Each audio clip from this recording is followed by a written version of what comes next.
Te lancer alors que tu ne sais pas tout, ça, c'est compliqué. C'est très très compliqué parce que du coup, tu vas te retrouver dans des situations que tu ne pouvais pas savoir parce que tu ne pouvais pas anticiper. C'est ce que vous entendez souvent, des gens qui vous disent non, il faut avoir le maximum de bagages, il faut avoir le maximum d'informations. Oui, mais pas à tous les niveaux. Je m'explique. Pour te lancer, quand tu es débutant, lance-toi avec ce que tu as, avec ce qu'on dit plus communément, avec les moyens du bord. Pourquoi? Prends ça comme un jeu vidéo. Quand tu commences le jeu vidéo, avant d'arriver au boss final, là, tu vois, le dernier boss, tu commences par des petits boss. T'as pas toutes les compétences, t'as pas la dernière armure, t'as pas le dernier pouvoir, mais ça t'a pas empêché de te lancer. Tu passes le premier stage. Ah, je me suis mordu la langue. Bref, tu passes le premier stage.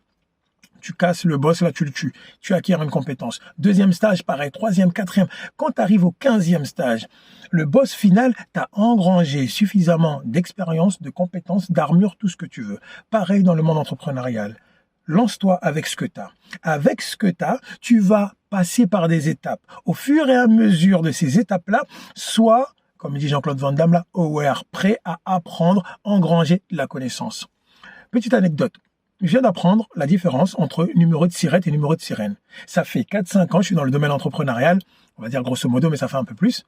J'y connaissais rien, je le savais même pas. Ça m'a empêché de me lancer? Non, je me suis entouré d'une équipe qui fait la comptabilité, l'expert comptable et tout, tous ces bordels-là.